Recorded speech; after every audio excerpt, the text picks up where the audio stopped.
त्वत्प्रसादान्मयाच्युत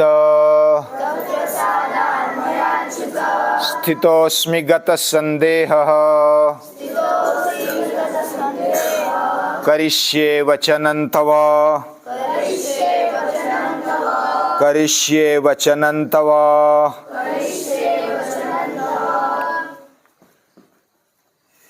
एक बार रेल में जाते वक्त एक मित्र के पास एक जापानी व्यक्ति आ गया। वह भी रेल से प्रवास कर रहा था। सामने सामने बैठे थे, रिजर्वेशन की जगह थी, दूर का प्रवास था, तो अभी कुछ ना कुछ होना चाहिए, इसलिए जो भारतीय व्यक्ति था उसने गन्ना ले लिया खाने के लिए। खाने का गन्ना ले लिया, इतना सा ले लिया और चबाते चबाते उसकी जो वेस्टेज है वह एक बॉक्स में रखा और सामने जापान वाला व्यक्ति देख रहा था कि इसने गन्ना लिया, खा लिया, उसकी जो चुट्टियाँ यानी कि वेस्टेज था वो रस निकाल के होता है ना, वो एक बॉक्स में रखा कागज के। और स्टेशन आने पर वो फेंकने वाला था तो जापान के व्यक्ति ने बोला कि रुक जा, मैं तुझे 2 रुपए देता हूँ, ये मुझे दे दे। कौन सा? ये जो कचरे वाला बॉक्स है ना, वो मुझे दे दे, मैं तुझे 2 रुपए देता हूँ। उसने सोचा कि मैं वैसे ही फेंकने वाला हूँ और 5 रुपए में लिया था, अभी 2 रुपए मिल रहे यानी 3 रुपए में पड़ गया तो अच्छी बात है। उसने बोला कि ठीक है, 2 रुपए दे दो और ले लो। उसने वो ले लिया, सामने रखा। अभी लंबा प्रवास था। उसने उस चुट्टियों का, उस वेस्टेज का एक चाकू ले लिया, छिलका छिलका थोड़ा मार के अच्छा सा उसका एक ऐसे पट्टियाँ बना दी, अच्छी सी पट्टियाँ बना दी एक आकार की, उसमें ऐसा गूंथता गया और एक माला बना दी उसकी, बहुत ही सुंदर माला बना दी। उसमें फूल बना दिया उसी का ही, और इतना अच्छा वो लगने लगा। पास में एक महिला बैठी थी, वो युवती थी। उसने बोला कि मुझे देगे? तो वो बोला कि मैं नहीं दूंगा, मैं आपको पैसे देती हूँ, 10 रुपए देती हूँ। बोला कि नहीं, मुझे घर ले जाना है, और ज़्यादा दे देती हूँ लेकिन मुझे बहुत पसंद आया, मुझे दे दो। उसने 20 रुपए दे दिया और बोला कि ठीक है, ले लो। यानी 5 रुपए का गन्ना, फिर 2 रुपए में वो वेस्टेज ले लिया और उसका फिर हार बना दिया और गजरा बना दिया और उसको फूल भी बना दिए। तो वो महिला ने ले लिया, बालों में लगा लिया, 20 रुपए दे दिए। अभी कोई भी वस्तु, कोई भी व्यक्ति, कोई भी चीज, इसको संस्कार किया जा सकता है, और जब संस्कार होता है तो उसकी कीमत बढ़ जाती है। उसमें से रस निकल जाता है तो उसकी कीमत घट जाती है। संस्कार करने का मतलब क्या है? उसका आकार, उसका रंग, उसका रूप बदल देना। क्या हम अपने जीवन में ऐसा कर सकते हैं? हमारे जीवन से अगर रस निकल गया, इसका मतलब हमारे जीवन से आशा निकल गई, निराशा आ गई, सुख निकल गया, दुख आ गया, उत्साह निकल गया, निराशा आ गई, हंसना निकल गया, विषाद आ गया, प्रसन्नता निकल गई, अप्रसन्नता आ गई। ऐसा जीवन ये रसहीन जीवन है। उसमें रस नहीं रहा, उत्साह नहीं रहा, प्रसन्नता नहीं रही, आनंद नहीं रहा। ऐसा जीवन यह बहुत ही निचला जीवन माना जाता है। और जब वह अज्ञान के कारण इधर उधर भटकता है तो वह भ्रमित हो जाता है। और उसमें महत्वपूर्ण होता है मन और बुद्धि। मन को मजबूत बना दो, मन को संवेदनशील बनाए रखो और सतत ऊंचाई की ओर ले जाने के लिए तत्पर रहो मन के लिए। ये 3 बातें हैं। 3 बातें कौन सी बताई? उसको मजबूत रखना है मन को। मन जब ढीला बन जाता है तो शीदंति मम गात्राणि वेपथुश्च शरीरे में न च शक्नोम्यवस्थातुम, ऐसी अवस्था हो जाती है, यानी खड़ा नहीं हो पाते, पूरा शरीर ढीला बन जाता है और कांप आने लगता है, कंप आने लगता है और मन भी कमजोर हो जाता है, मजबूत नहीं रहता। मजबूत मन वह निश्चित ध्येय की तरफ बढ़ता है और उसमें हिम्मत होती है, मैं कर सकता हूं, बन सकता हूं, हो सकता हूं, यह बात उसके अंदर होती है। जो संवेदनशील होता है, अर्जुन संवेदनशील है। मैं क्यों मारूं, मेरे ही अपने हैं, मैं क्यों मारूं, यह संवेदनशीलता है। दूसरों के प्रति अपनापन होना, यह संवेदनशीलता है। मुझे जो भी दूसरे को मैं मारता हूं तो उसको दुख होता है। दूसरा जब मुझे मारेगा तो वैसा ही होगा, मुझे जब लग गया तब जैसा होगा वैसा ही उसको हो रहा होगा। ऐसा जो सोचता है वह संवेदनशील है। और विकसनशील का मतलब क्या है? सतत ऊंचाई की ओर जाने वाला।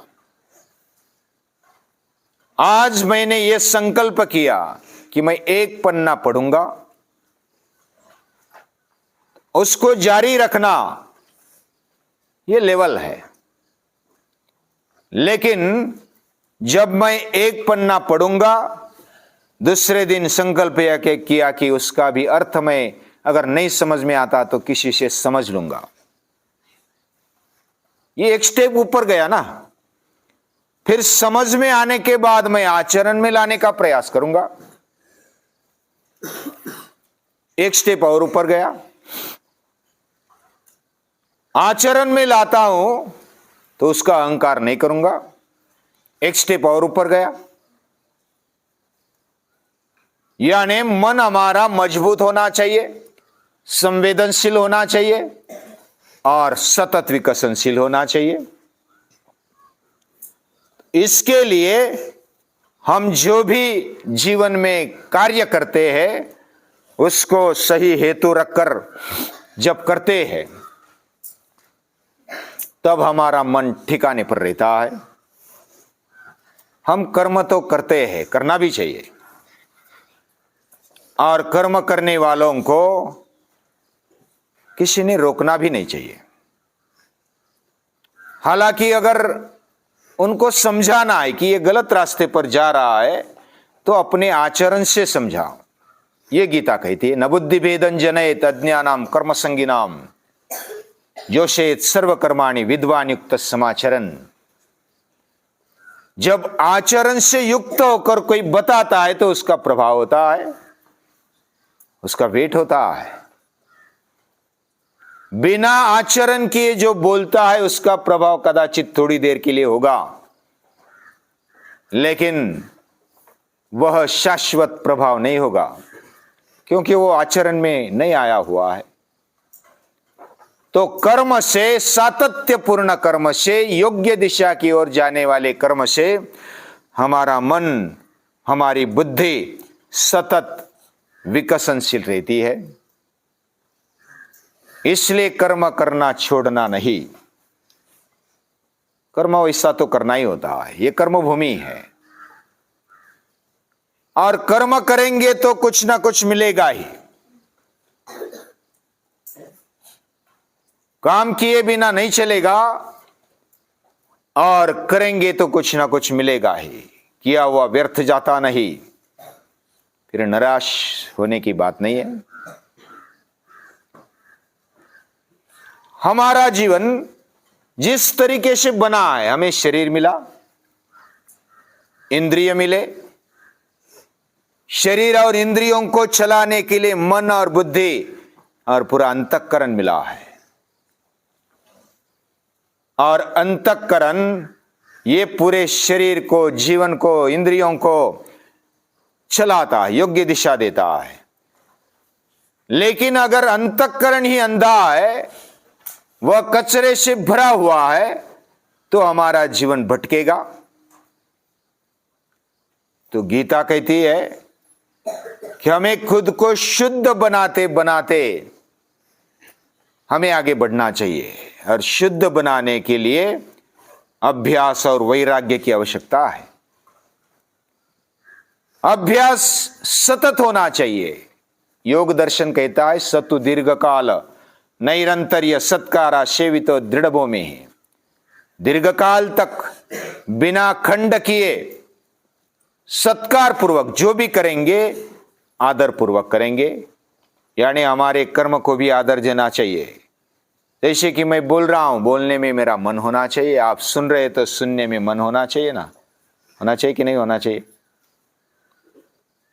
तो ये हम जो भी कृति कर रहे हैं उसको पूरा आदर, पूरा गौरव उसका होना चाहिए। हमारे कृति का, हम बैठे हैं तो बैठने का गौरव होना चाहिए, हम सुन रहे तो सुनने का गौरव होना चाहिए, उसका आदर होना चाहिए। जिसके सामने हम जाते हैं उसका भी आदर होना चाहिए, छोटा हो बड़ा हो। जितना सम्मान कम से कम देना चाहिए उतना तो देना ही चाहिए। हम अपने कार्य को सम्मान दे तो उसको सत्कार आशीवी तो बोलते हैं। दृढ़ भूमि, दृढ़ निश्चय से हम जो भी कार्य करेंगे, अभ्यास करेंगे, दृढ़ता से, सातत्यपूर्ण दृढ़ निश्चय है तो सातत्य टिकता है, उसमें खंड नहीं होता। कौन सी भी परिस्थिति आ जाए मैं रुकूंगा नहीं, ये होता है दृढ़ निश्चय। और तस्माद् युध्यस्व भारत माम अनुस्मर युध्य च, तो युद्ध कर, मेरा स्मरण कर और युद्ध कर। और तां स्थितिक्षस्व भारत, जो भी हमें दुख आता है, सुख आता है, उसमें स्थिर रहने की, सहनशील होने की जो भी कला है वह गीता देती है। हमारा जीवन जब आगे बढ़ता है कार्य करते हुए, तब हमारा जीवन बहुत ही सुंदर बनते जाता है, कुछ सिद्धियां मिलती है। उसको भगवान ने दी हुई समझ, हम जो कार्य करते हैं उसके पीछे भगवान का हाथ है। श्रोत्रम चक्षुस्पर्शनं च रसनम घ्राणमेव च अधिष्ठाय मनश्चायम विषयानुपसेवते। ये जो भी विषय, अलग अलग इंद्रिय विषय का भोग ले रहे हैं, उसका अधिष्ठान मैं हूं, यानी कि भगवान है, ऐसा भगवान बोलते हैं। उत्क्रामंतम स्थितम वापि भुंजानन वा गुणान्वितम, जो भी हम खाते हैं पीते हैं, पूजनीय दादाजी ने त्रिकाल संध्या दे दी। हमें उठाने वाला कोई है, हमारा खाद्य खाया हुआ पचाने वाला कोई है, हम दिन भर थकते हैं तो आराम देने वाला, सुलाने वाला कोई है। और उस ईश्वर का स्मरण, कृतज्ञता पूर्वक स्मरण, ये त्रिकाल संध्या है। और ऐसी त्रिकाल संध्या देते हुए हमारे अंदर के भगवान को पूजनीय दादाजी जैसे महापुरुष जागृत करते हैं। ऐसी जागृति जब होती है कि मेरे अंदर वह शक्ति है, ममैवांशो जीवलोके सर्वस्य चामृति सन्निविष्टः हृद्देशे अर्जुन तिष्ठति, यानी कि हृद्देशे हृदय देश में भगवान रहते हैं। और जब यह जागृति हो जाती है तो मोह नष्ट हो जाता है। नष्टो मोह, मोह यानी सम्मूढ़ ऐसी अवस्था, कुछ समझ में नहीं आता क्या करे क्या नहीं करे। स्मृतिर्लब्धा, मैं कौन हूं इसकी स्मृति आ जाती है। त्वत्प्रसादान मयाच्युत, आपके प्रसाद के कारण ये हुआ, ऐसे अर्जुन बोलते हैं। स्थितोस्मि, मैं स्थिर हो गया हूं। गत संदेह, कोई भ्रम नहीं रहा, कोई संभ्रम नहीं रहा, कोई शंका संशय नहीं रहा। करिष्ये वचनं तव, तू जो बोलेगा वह मैं करूंगा। यानी कितनी बार पूछने के बाद निशंक हो गए अर्जुन। पूछना भी चाहिए, बुद्धि चलानी चाहिए, और बुद्धि का आधार लेकर हमें भगवान तक जाना है। लेकिन जब उधर जाते हैं तो बुद्धि को समर्पित कर देना है, और ऐसा अर्जुन समर्पित कर देता है। ऐसे अर्जुन जैसी शक्ति हमें भी मिले, हम उनका अभ्यास करते हैं, मतलब उनका पूजन है, गीता माता का पूजन है। ऐसे गीता माता को नमस्कार है, प्रणाम।